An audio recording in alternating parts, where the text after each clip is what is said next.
Hey guys, it's me, your faithful host, Let's Play Dark Souls HD,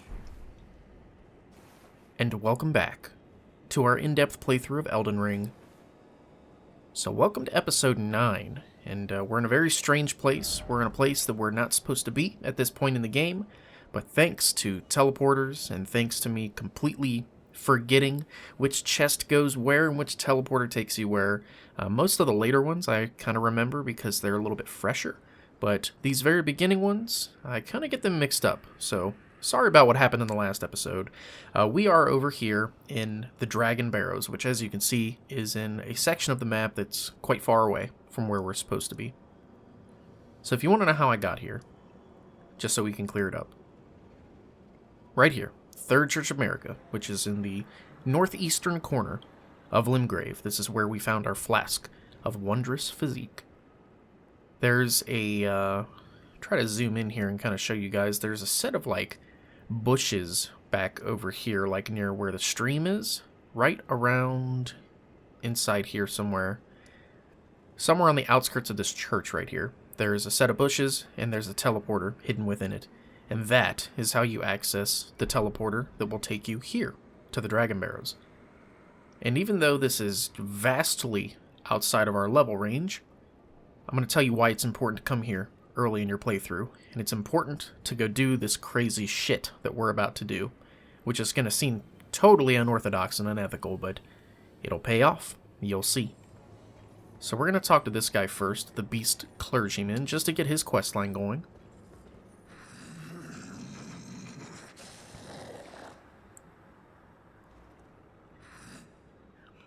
Yeah, he's not much of a talker.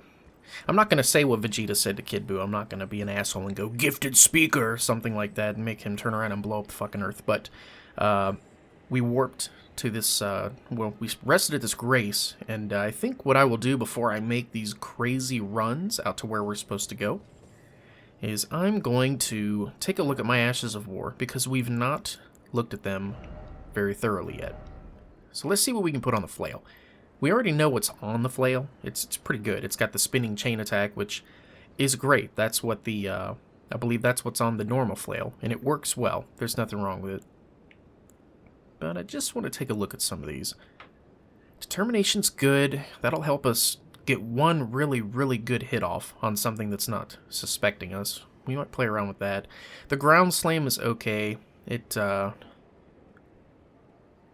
It's alright for groups. It's not going to be useful to us now. There's a much better version of that later on that does holy damage, and that will be good for us. And we could do Gravitas. It'll pull the enemies in closer and kind of stun them a little bit. Okay, we have some useful Ashes of War, but I don't think I want to use any of these. I think I want to keep what I already have on it. We are going to change this, however. We're going to put Mighty Shot onto our bow, and then this is super important. From the 2nd Knight's Cavalry that gave us the Knight Rider Flail, we got this guy here, Barricade Shield. And Barricade Shield is 100% the best and smartest Ash of War to put on your shield in the beginning of your playthrough. Because if you're like me and you like to utilize the shield, what it'll do is it will raise your stability dramatically. However, count down with me here. Let's see how long it lasts. It's gone. You see that? It's already gone.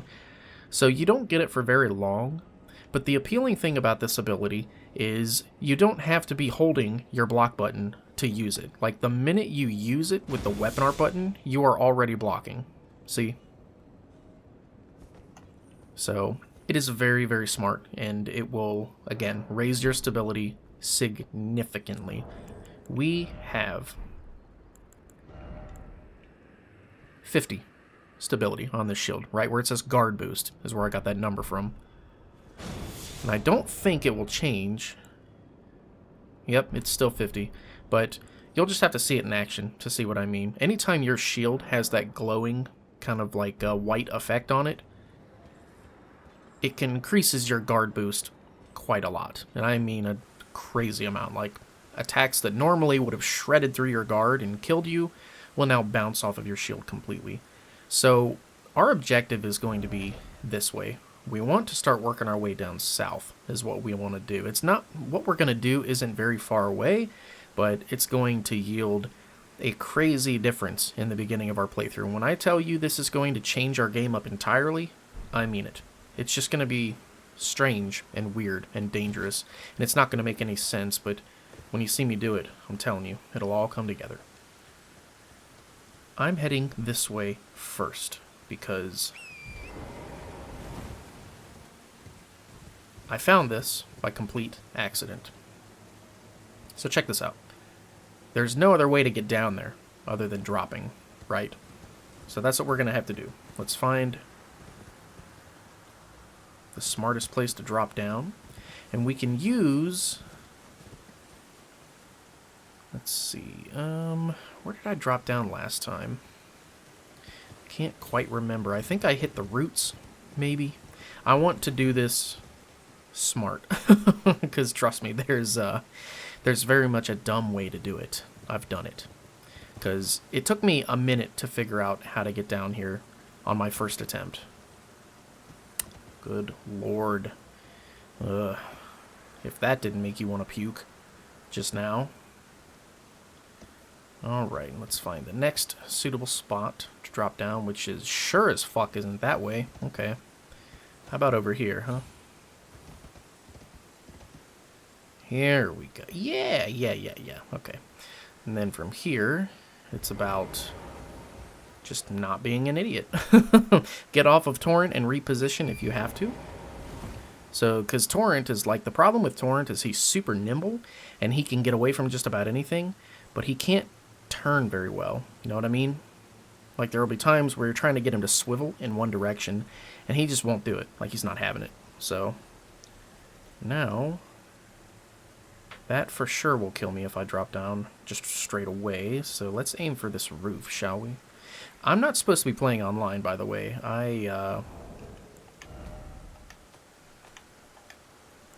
Okay, yeah. I have offline selected. I don't know why it logged me in. But these summon signs are kind of like cheating, you know? Like, I don't want the help of these summon signs. I want to be able to show you guys how to do things based off of memory. So now, the item that we're going to grab down here is not something that I'm going to use. It's not going to be applicable on my build, per se, but it's something that I want to show you how to get, because I'm telling you, depending on what your stats are and what you want to go for as you follow along in this playthrough, it may be a weapon that you guys see that makes you completely shit your pants and go, okay, I want that. Thanks for showing me where that is. And that's what I'm here for, baby. That's what I'm here for. Alright, this next series of drops that we're about to do is quite shitty. There's bats, and the bats here are strong. They're very, very strong, and we do not want to get hit at all. I'm telling you right now, this is 100% in-game territory. You don't want to fight anything here. There are some small fries out there that we can fight, but I'm just trying to be honest with you guys. I'm just trying to give you the best advice I can. I really, really don't recommend fighting anything in here, not even the small fries that are out in the field that we're about to pass, which they are totally the safest enemy to fight here, but I still don't recommend it at all. I've never checked behind these, by the way. That's what I'm doing right now. I'm just kind of experimenting to see if there's any stuff hidden away. Okay, there's one item.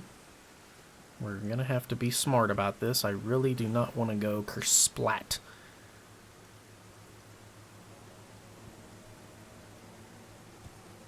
Alright, Torrent, don't fail me now. Here we go. Try to be super careful. Dropping down. Okay. Ah! That hurt. Okay. That was half my health. No bats. Please no. Yes, okay. I picked the pillar that did not have the bats. I remembered, thank God. Alright, we're going to go grab that guy that's down there, if you can see it. I changed my performance settings, by the way. This should still play at 60 frames per second, at least, but I said to prioritize the quality versus the frame rate, because when I was rewatching some of my videos, just to see what you guys see and review my content and see what's going on. Oh, fuck. I noticed that some of the stuff in the background looks kind of choppy.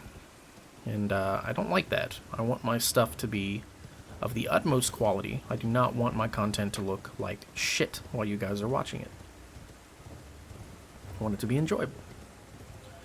Okay, here's another bat out here. Make sure there's no items stacked up in the corners. They 100% will do that. Let me see how much damage I do to this bat, just to give you guys an idea. Let's see. Oh my god, that's trash. Are you serious? No, don't let him fly. Don't fucking attack me. Don't do anything. Don't look at me. Don't breathe. Just die. Alright. That, I mean, did you see that? That's disgusting. We did almost... took way too many fireballs to kill that guy. We don't do any damage. This is bad. This is seriously fucking dangerous. But we're going to cover it. We're going to cover it because I want to show you guys everything. I want you guys to have the best possible experience in your playthrough. And showing you guys how to platform is a part of that. It's important. Okay. This... oh, I should have equipped my... man, I even have the stupid miracle, and I should have equipped it. I should have equipped the thing that negates your fall damage. Well, not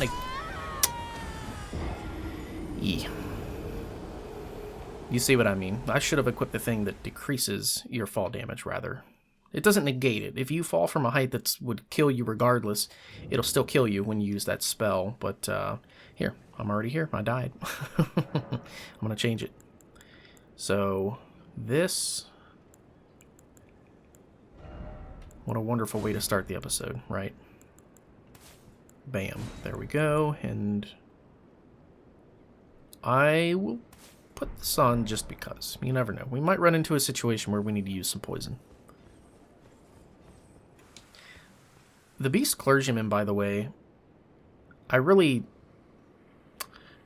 shouldn't talk about his questline right now because it's not relevant to us at all, but just to give you an idea, in case you found it strange that I talked to him and let him groan in my face and then just didn't say anything about him at all, just to give you an overview, he's going to collect Death Root from us. A Death Root is an item we're going to loot from specific bosses, and sometimes we will pick it up in certain places across the playthrough, and when you give him the Death Root, he will give you the miracles that he uses, his own personal ones that he fights with. It's an interesting quest line. It's very strange. Some parts of it will throw you off, and I don't know. It's interesting, but we'll probably be doing that since we're a faith build on this character. We'll be giving him our death roots, and we'll be progressing his quest line because I don't need them. Like, I don't think they're going to be necessarily part of my build. I won't use them regularly, but they will be good to have. Okay, now where did I go last time? I guess I can try to follow these, right? Huh?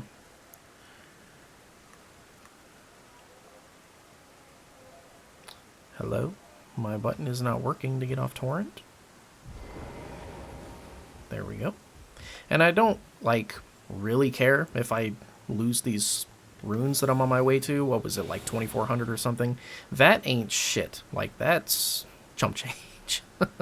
I don't really care if I lose those, but I do care about wasting your guys' time. I don't want to waste your guys' time. I would really like to get through this so I can get back to the playthrough, because this is just kind of a trivial item. It's like, again, this is not even something that I'm going to use, but it is something that I want to show. Alright, let me jump to this guy. Alright, and I wouldn't have taken any fall damage if I had just cast the fucking incantation. I'm so smart, can't you tell? Oh god, bats. Bats are the worst, man. They suck. They really do. Like, I hate them so much. Okay. I hate them so much, I don't want to mess with them at all. I just want to find the way down, which...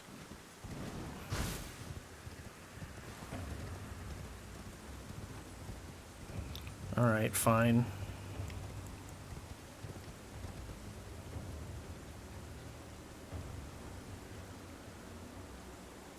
gonna lose aggro? Hopefully. Alright, I guess...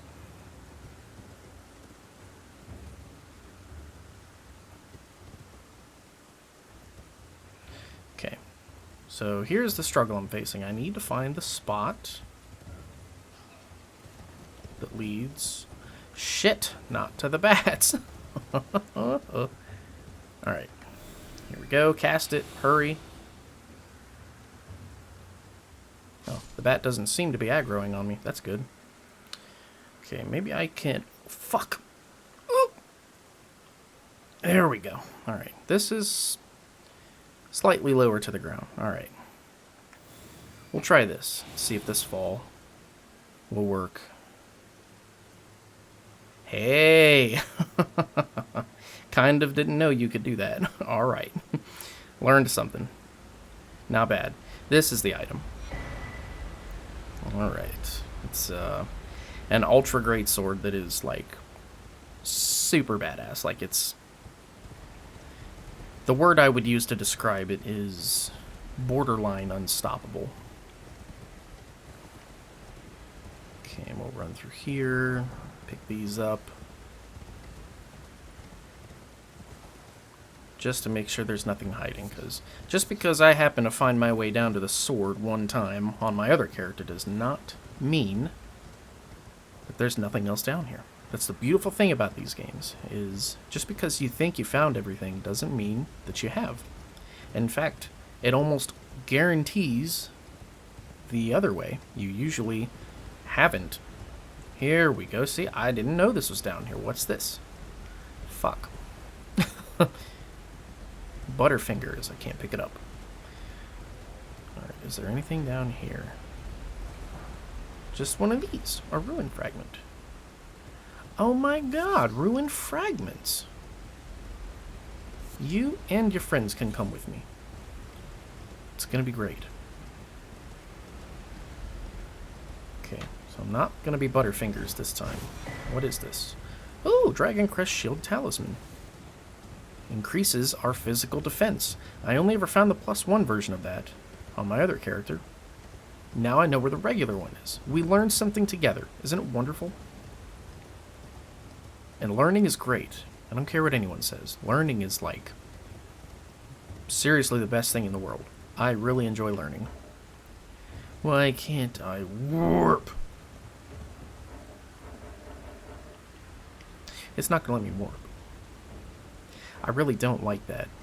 It's not going to let me warp because of this stupid bat. Alright, where are you? If only so I can warp, I'm going to kick your ass. Where are you? Because I guarantee it's got to be this bat, right? It's got to be this one that's trying to fight me.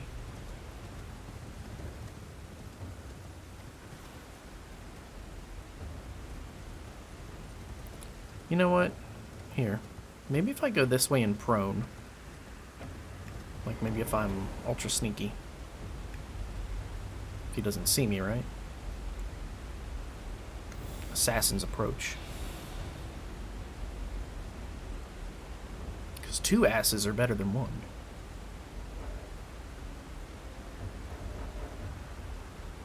No? Fine. I'm not going to use my item that takes me back to the Grace in exchange for all my runes. I'm not doing that. I'm going to kill you. If I'm going to sacrifice my runes to leave, I may as well risk dying. Which, 100% that's what's going to happen against this bat, I'm telling you.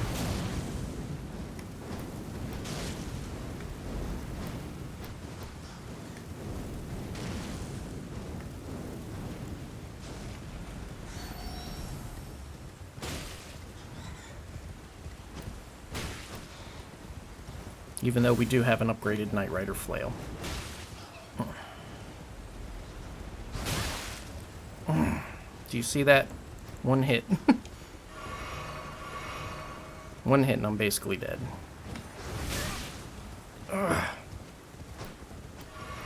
Not good. Not good.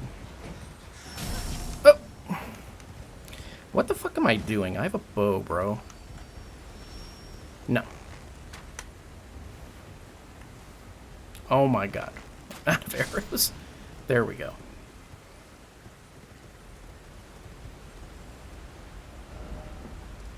Perfect. Now we can go back. And no, I'm not worried about picking up those other runes. It's not worth the headache. I've already spent 20 minutes trying to get one talisman. Not worth.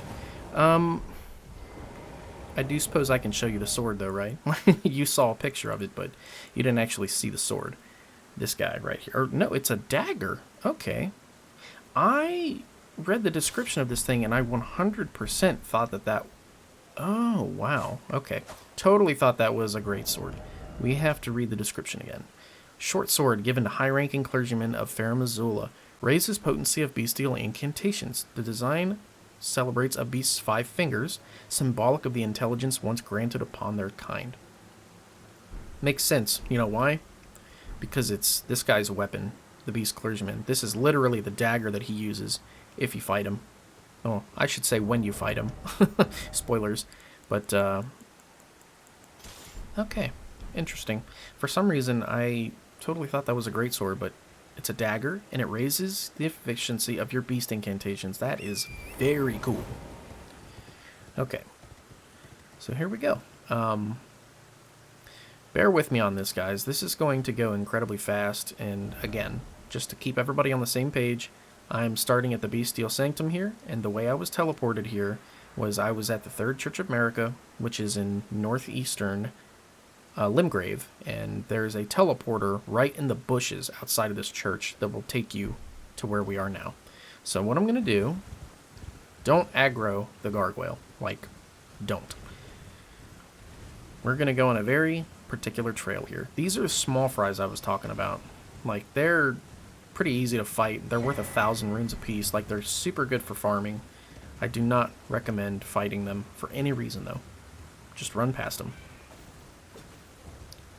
So, here's our first stop. We're going to grab this grace. It will reset the enemies.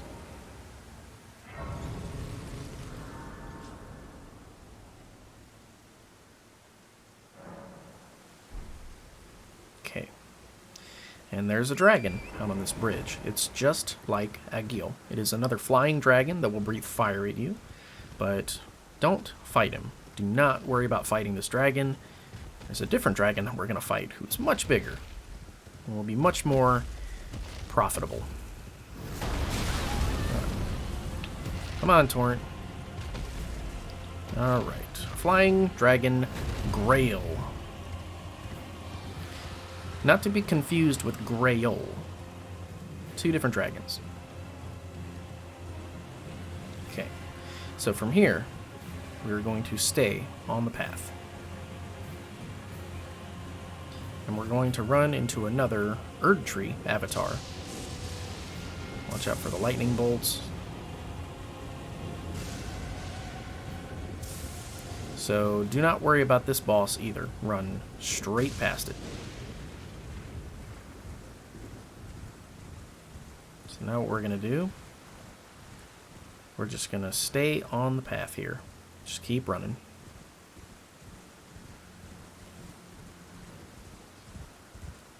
And you do have these guardian guys. Don't worry about it. Just keep running. And get this next grace.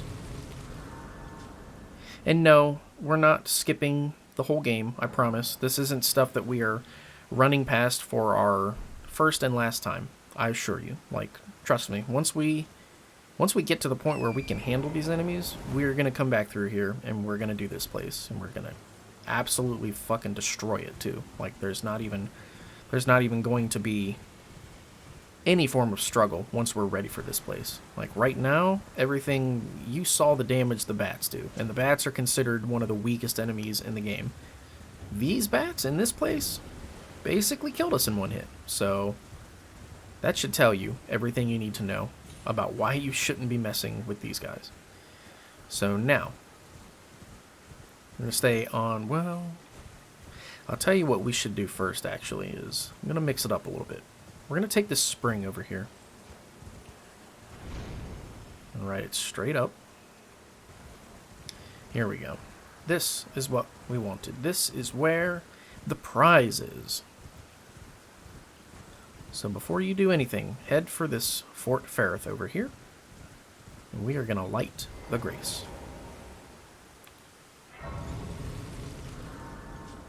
And we will rest at it. And this is going to be the highlight of the video. Reaching Fort Faroth. This giant death trap full of bats. God, it's terrible. I feel like no matter what level you are, it's bad.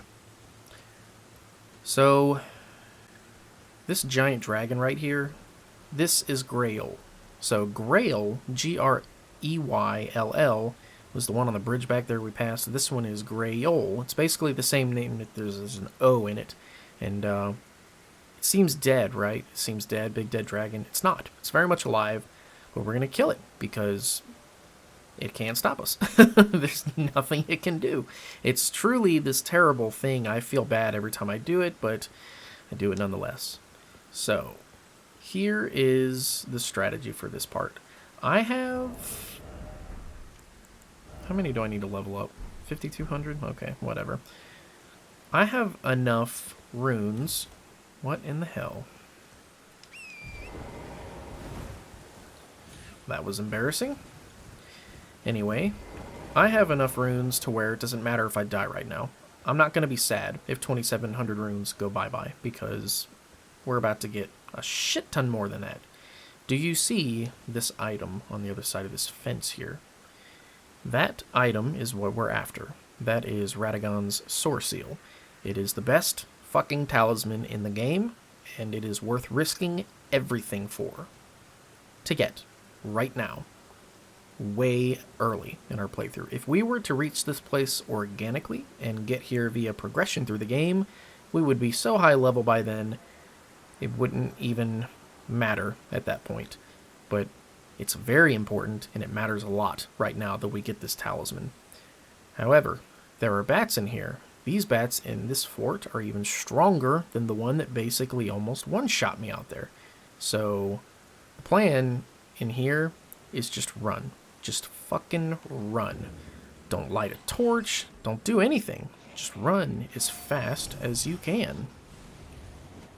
Because the other bats are in here too. The ones that spew the poison and sing, and those guys are mega tough.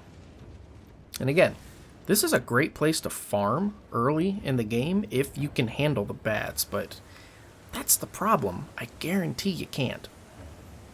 So I'm going to hide here for a second. I'm going to stay out of sight, and I'm going to be crouched.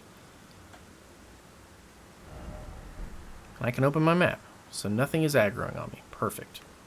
Now we're going to open the chest.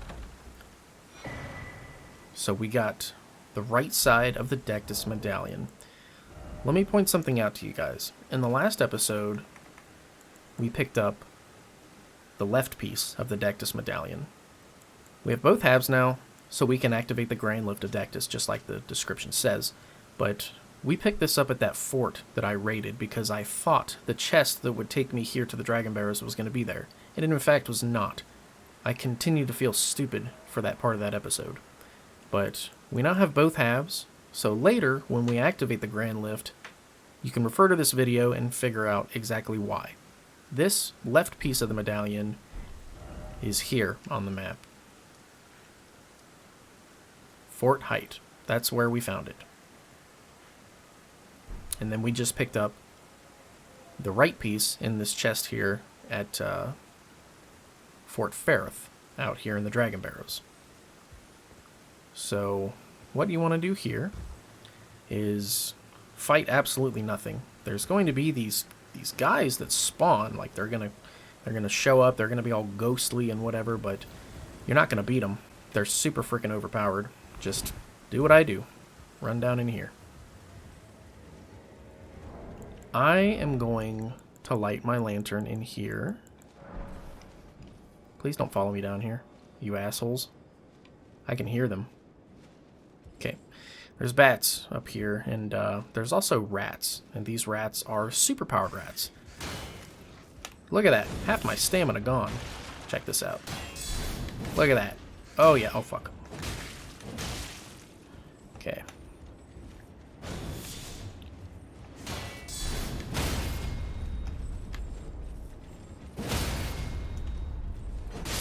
Can't, like, actually riposte the rats. Like, I've tried so hard with, oh, fuck, with every weapon, and you just can't do it. Okay, so, this part's tricky. Gotta make this jump, right?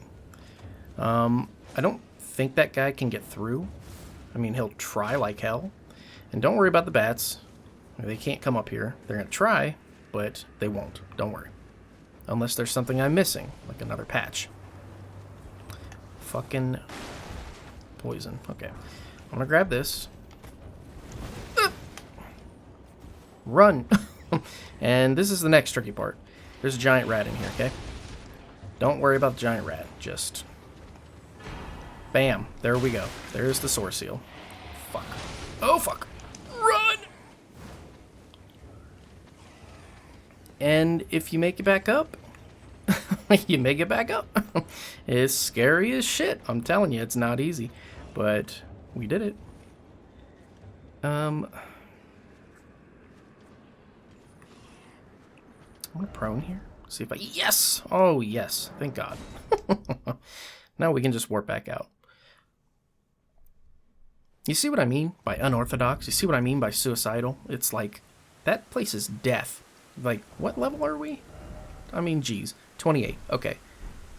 Don't go in there at level 28. You shouldn't. There's no reason to except for the Soreseal. So let's take a look at it.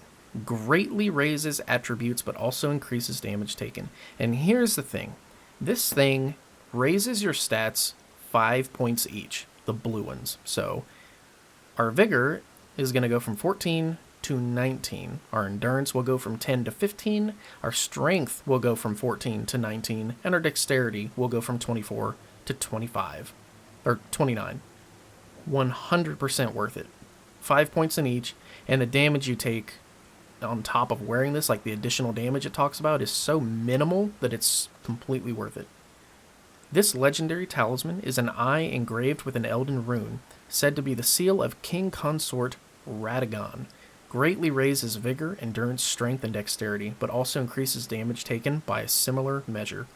That's not true.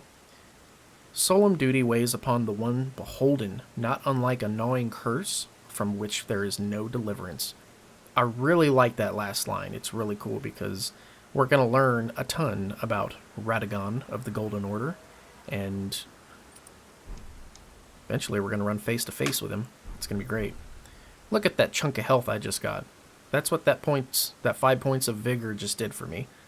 Like, we can basically survive 1 or 2 more hits from every single mob that's our level at this point forward. And it's going to raise our damage too, because it raised our strength and our dexterity, which we have scaling in both. So, this is the next part that I highly recommend you do through here. And I'm going to equip my other flail for this part. We're going to power stance these,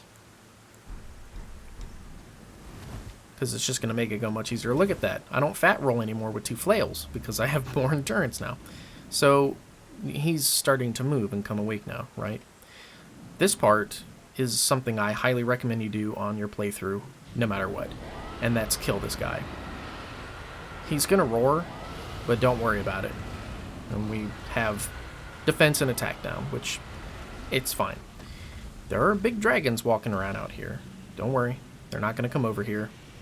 And it doesn't matter that he just roared and decreased our attack and our defense, because for one, it's temporary, and 2, because he can't actually attack us or anything, so it's not going to matter. This is a giant dragon, and when you attack him, you see that? Basically, you don't even see the health moving. It looks like we can't do a damn thing to him, right? That's not true. Bleed is what's going to get us through this fight, because bleed is a percentage. When you proc bleed on something, it is not based on your weapon or your damage or anything. It is 100% based on their health. It's a percentage of their maximum health. So that's why you do 13,000 freaking damage when you bleed this guy. That's how we're going to kill him. We're just going to keep bleeding him. And he's not going to do a damn thing, because he can't. He's literally grounded into the earth. So, while I gnaw away at this guy, a professional YouTuber would speed this part up to save you guys the trouble. But while I gnaw away at this guy, I'm going to mention another cool thing, and that's that we have... Look at that. See? It's coming along. He's going to die. We have a special item in our inventory that we're going to use right before he dies that's going to really maximize our potential here. And sorry if you hear me mashing away at the buttons. I hope that's not super annoying. I know that my microphone will pick up me mashing this button, but I don't know. It's really good mic. It picks up everything. Even my innermost thoughts. So we're just going to keep smashing this guy with our dual flails. And again, the reason I'm power stancing the flails is because we are 50 bleed on both of these, is what the buildup is. And if we're power stancing them, I guess with our attacks, we are effectively building up 100 bleed instead. So we're doubling our efforts, and we'll get him down. It'll be alright. He's already halfway dead. This isn't so bad. I, for some reason, anticipated this part being so much more painful, but this isn't bad. I get to sit here and hang out and talk to you guys while hacking away at this dragon's ankle. And it's really great. There's no other place I'd rather be.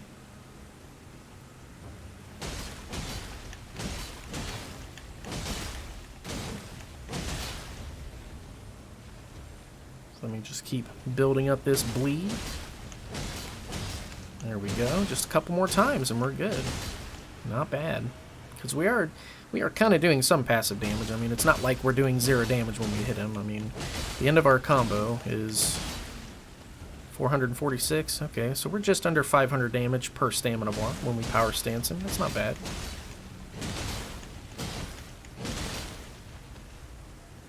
Not bad at all. Let's just keep doing our thing. And we can't see the bleed bar building, but we know it is. And that's all that matters. There we go. So now it's only going to take one more bleed proc. And here's what we want to do. We want to use this guy. This boosts the runes that you get from the kill. So, normally you get 50,000 runes for killing Greyoll. And that is a hell of a boost, right? Like, who wouldn't want that in the beginning of their game? It's really going to help us out. But using this guy, the pickled gold fowlfoot, is going to give us even more runes. So it's really smart to utilize that item. It's just, you don't want to use it too early because then it'll wear off before he dies and you won't get the additional runes. So once you use that item, and again, I think I used it at an appropriate time, I recommend using it just before you proc your final bleed and take him down. There we go. So he's done.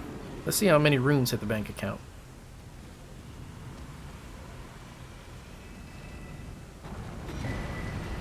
Nice. So we got just under 64, or just under 65,000, and the reason you get that is because all of the other dragons around him die with him. Not every single one of them, but basically all of them. And it should be 5 of them, I think, because we now have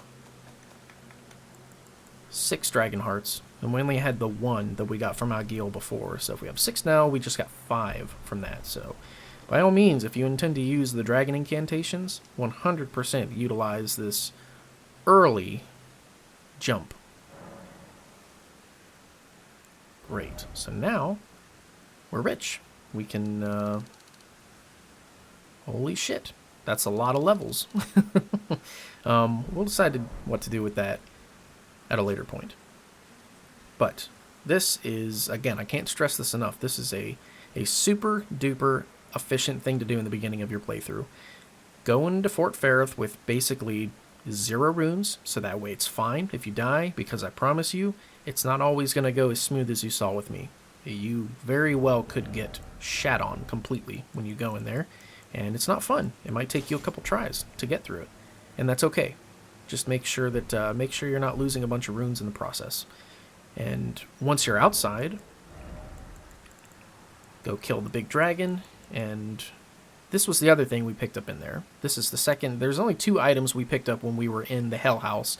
And the first one was Radagon's Soreseal, which we're wearing. And this one is the tier 12 golden rune. This thing gives you a lot of freaking runes. I'm pretty sure I think the tier 12 one gives you like 16,000 or something like that. It's ridiculous. It's going to be like a whole ass level if we pop it. So it's worth it. So now that we've done everything we want to do here, I don't recommend sticking around and doing anything else because I'm going to do a very brief run around here just to show you guys what we're dealing with. But this is nasty. This is like severe endgame stuff. And I know what I wanted to do. That's right. Oh, I'm so glad you guys didn't let me forget. What I wanted to do was I wanted to run over here and get an extra memory slot. And it's worth doing this right now because it takes basically 0 time. You can already see where we're going. You see it over there? That tower? It's just like the other one with the spirit turtles.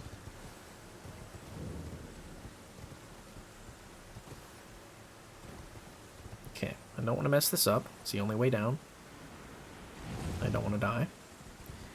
Alright. Now what we're going to do is we are 150% not going to engage this boss because this Erdtree avatar, unlike the other ones, is not easy at all. He has a lot of health, does a shit ton of damage, and I don't recommend it. Interesting. For a second there was like kind of a, what would you call it? Like an illusion of depth. It looked like I could run through there just straight through, like there was a path along the cliff, but there was not. I'm really glad I looked first. So this tower over here, this is an interesting one. It's, ooh, would you look at that? Free money. It's kind of trolly. And when I say, look at that, tier 6s, tier 8s, oh my goodness. It's payday. Gotta get them all. And when I say that it's like shitty or trolly, what I mean is it's very unorthodox the way you get this thing. Let's see, let me jump down in this spring.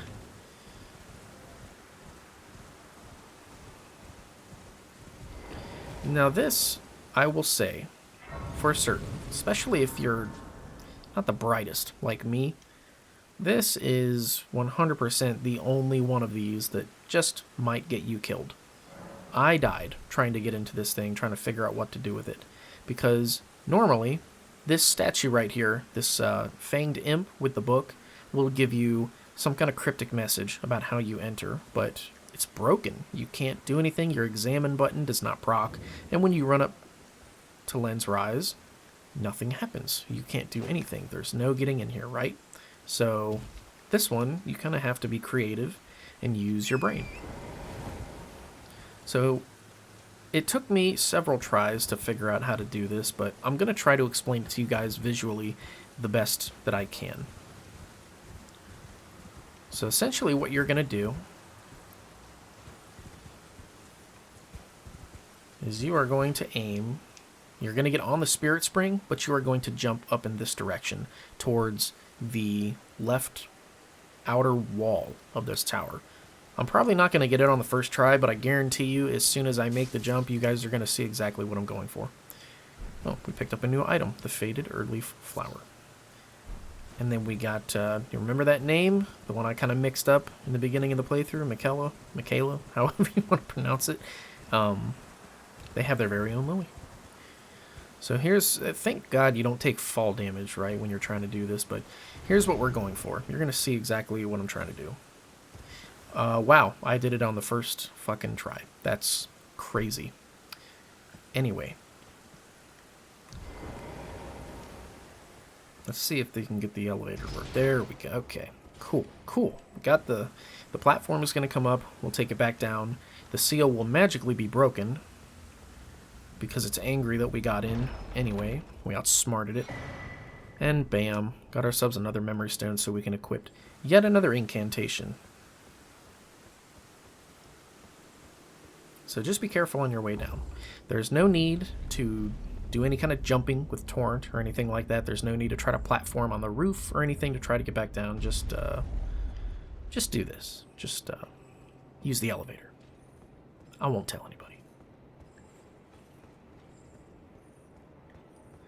I think there's a big magic ball in here, if memory serves. And mine is not always the best. I don't like the eerie music. Like this level in particular, there's always some kind of atmospheric music happening that leads you to believe that you're in danger, and the game does that incredibly well, by the way. Like, especially when you're going through the catacombs. Hey, there's the big magic blob. Especially when you're going through the catacombs and stuff, and with, like, the little cat gargoyles and whatever. Those things, I guess those would be the fanged imps, right? Especially when you're fighting through catacombs that have those enemies, they have, like, really eerie kind of atmospheric music, and I think it's really cool. Let's do our due diligence. We are Souls players after all. We have to check for the illusory walls. I don't think there's any sneaking up on this thing. I mean, it's pure faces, right? Like,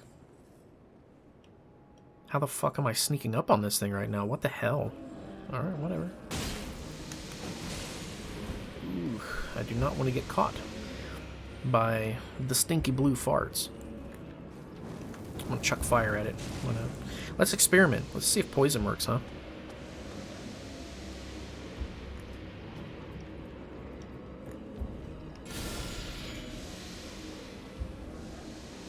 How about that? This thing seems rather mortal, right? I mean, it seems like it can probably be poisoned, but we won't actually know till we try. He seems to be in the cloud. I think it's working. Maybe his resistance is just, like, crazy good.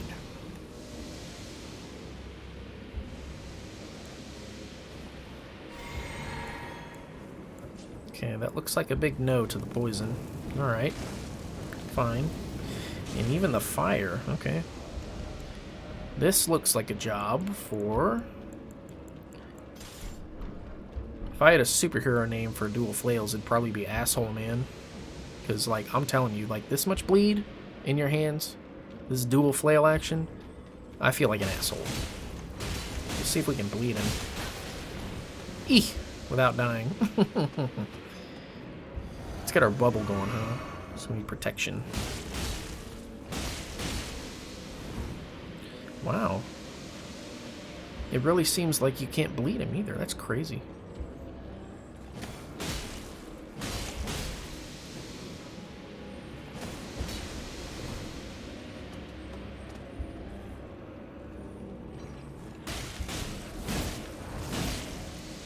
I love that, man. That's so cool. Like, the weapon art for the flail is really cool. Like, you can sit here and just spin, spin, spin, spin, and just build the bleed. And then you can chain it into a strong attack. It's great. So, this is interesting. I'm having fun kind of experimenting here. It looks like you can't really proc bleed on these guys either. They very well may be immune to status effects. That's cool. I did not know that. I'm glad we tried.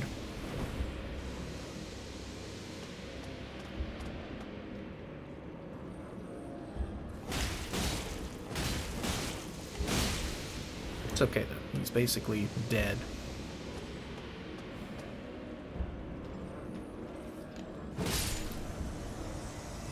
Nice. And he dropped 900 and something runes. Not bad. Okay. Wow, okay. So I guess the door does not magically open up. I thought it was going to get mad and be like, fine, you figured me out, you may pass, but guess not. I really would like to use Law of Regression against this statue to see if it moves. Just because. Like, been experimenting with that on my other character. I'm really excited to show you guys how many secrets you can uncover with that incantation. Law of Regression is, it's pretty cool. There's a lot to know about it. Oh, my poor runes. My poor runes are just sitting over here. Oh, boy. Alright. Anyway, there we go. There's our little chunk of the dragon barrows. It's basically one of the last places in the game. It's a very nice pit stop, as you can see, because we are rolling fat. We have over 100,000 runes. Now what we're going to do is... I want to try to make the best use of time possible in this episode, so I want to go to the Church of LA, and one of the first things I'm going to buy with our crazy checking account balance is I'm going to buy these books that he has, these recipe books. Okay, and he has more dialogue about Blythe. Yay. Let me get these. Ah, then you met Blythe, did you? Wonderful. I'm glad I pointed you in his direction. He's boorish, blunt, and couldn't find his nose with both hands. But he's a good egg. I think the two of you are sure to find the best in one another. Goodbye. Kale seems so certain that Blythe is going to get along with me, and I think that's just the sweetest thing. I still can't upgrade these things. I'm not going to upgrade that guy. We're going to pick up a different one that's going to be much better than this, and just in case that's you guys are wondering. Let me see. Do we have the endurance to use this guy yet? We do. Hell fucking yeah. Alright, let me switch back to my shield. Oh man, it's nice to have this guy on hand. Oh my goodness. Look at that. If that doesn't look like a confessor complete with the flail, like, my goodness. What a cool looking build. Like, it's not often in a Souls game where your build can immediately start to look really, really cool right away. But I'm perfectly fine with how we look. We look like such a badass confessor, almost like one of the assassins of the Round Table Hold. I'll take it. So now what we're going to do is there's a couple things that we missed. There's some catacombs and some dungeons that we grabbed the graces at, but we did not actually do. So let's find one of those, shall we? Just to keep things action-packed, right? Like, I don't want this whole thing to just be, you know, preparing and farming and whatever. I know there was one very close to here somewhere, down at the, right here in the valley or so. Yes, I remember. It should be, like, right here somewhere. So let's run and do this one real quick. And then I know there's one with the murder bears. It's right along the cliffside right here. I know there's that one too, and we'll go cover that one probably in the next episode. But let me run over here and do this, and then in the next episode, in part 10, I promise we will finally get around to Castle Morn. And that's... wrong button. And that's important. Getting to Castle Morn is very much a big deal. So I'm going to get to this grace. And then, as crazy as it sounds, once I get to this grace, we're not going to go in. Why would we do that? I'm going to get to this grace just so we can have it. Because we're going to end up running the Tombsward Cave. Here we go. I'm actually going to go to the Round Table Hold real quick, but I want to be able to warp. What? Why the hell not? Damn you, Tombsward.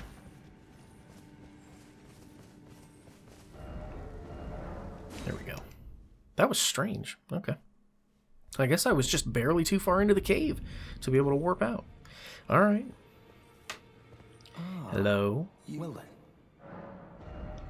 Okay. What do we want to get from this guy? Nothing, nothing, nothing. Okay, that's fine.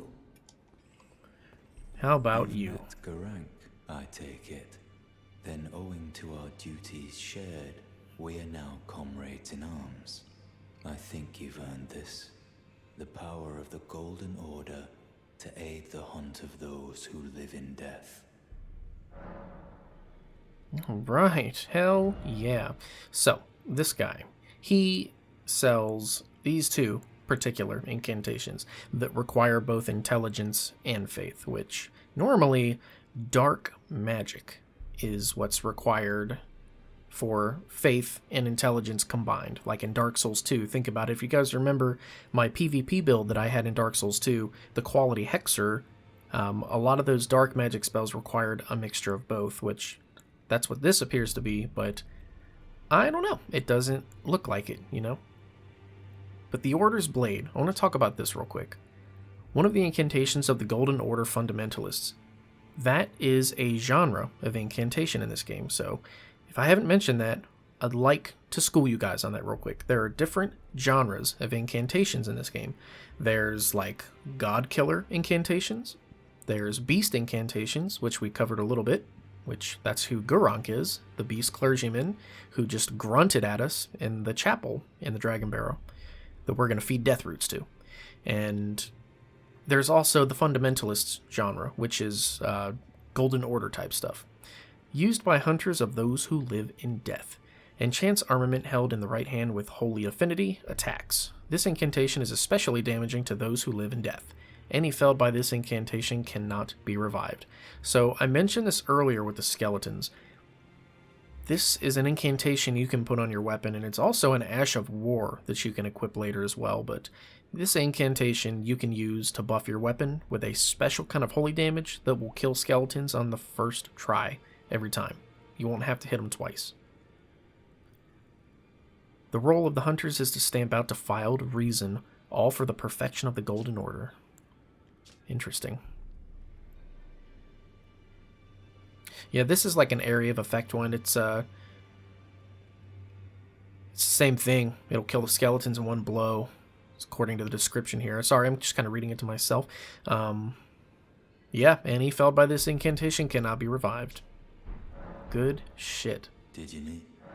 I serve the Golden Order, that I might put this crooked land to rights, following only the guidance of the Great Elden Ring. Those who live in death fall outside the principles of the Golden Order.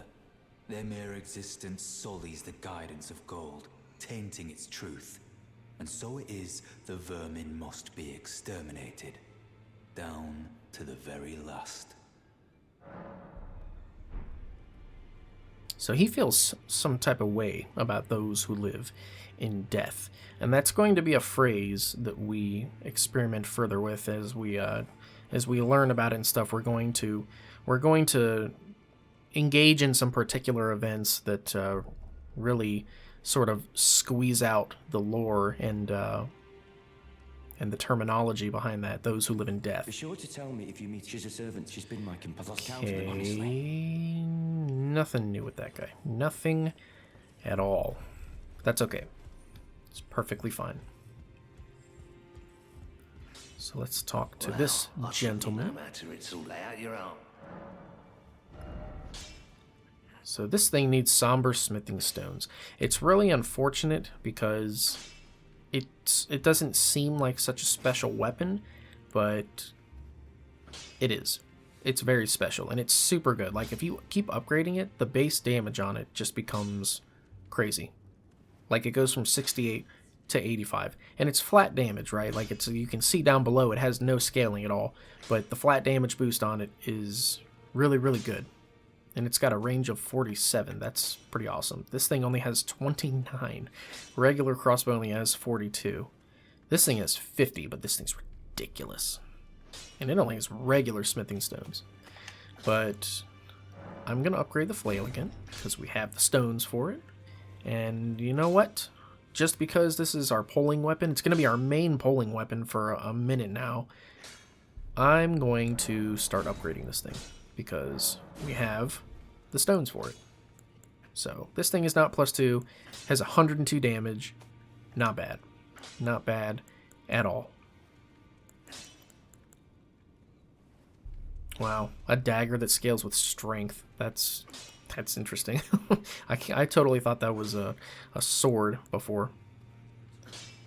Let's see what else we have. What else are we dealing with here? Twin blade is definitely smart to use. And then this is the fist weapon that we picked up. It's like dual wielding little pure holy damage knives. It's pretty cool. Nice. All right. This build's coming together.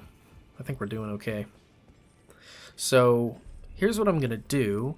I'm not going... Oh, we can't forget this part.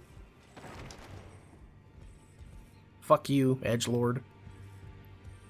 We gotta talk to Gideon. What do you need? I have little time to spare.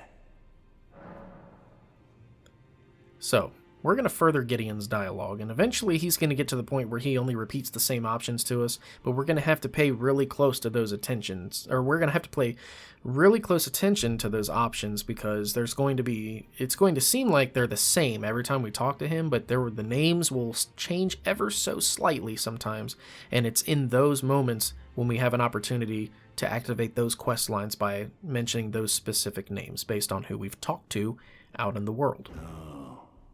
Are you aggrieved at the notion you are but a visitant here? Then you would do well to remember the first words of grace given to you. Stand before the Elden Ring and become the Elden Lord. If those words held any meaning to you, follow the guidance of grace. Lay low the shard bearers and claim for yourself a great rune. Do so, and the doors to the Round Table's inner chamber will open, and you will receive the wisdom of the Two Fingers. Okay, so we finally got another inkling on what we're supposed to do out in this huge place. So, we were told by Vare, guy with the white mask, at the very first grace in Limgrave, that we need to go seek out Stormvale Castle and yada yada yada, and that did not seem like the best option for us at the time, and it's pretty obvious that we were not supposed to do that, because look at everything else we've done. There's so much more to do except go straight where the game tells you, and I'm glad we did. But Gideon here has given us a more specific sense on what it is we need to do to really progress the game. He didn't tell us we need to go to a certain place and do a certain thing. He told us more about the story of what's happening. He told us about the shard bearers, and he says we need to claim a great rune, because then the doors of the Round Table hold will open to us, and we will get the wisdom of the Two Fingers. I always break his table because I don't know if it's lunch or just reading material. I don't know if anything important to him is on that table, but I smash it anyway because I don't like him. And I hope it causes him trouble. So these are the doors that Gideon is talking about. These are the doors to the Round Table hold. Once we get our first great rune, which we will get that from defeating Godric, the decrepit demigod. Okay, and then at some point I'm going to end up buying the knight armor, because it's heavier, but it's just a little bit better than the Confessor armor. Its resistances are not quite as good, but its overall defense against like physical attacks and stuff like that is just much superior to what we're wearing. So we're going to have to ditch the badass Confessor look at some point, but it's not going to be for a little bit. There's lots of paintings here, by the way, and I won't play these because, again, I value your guys' time, and I try to move forward in these walkthroughs, and I want to try to use my time with you guys to help you learn things, even though it's okay to stop and admire things like these paintings and stuff. We'll watch some of these over the course of the playthrough, but these paintings are very cool.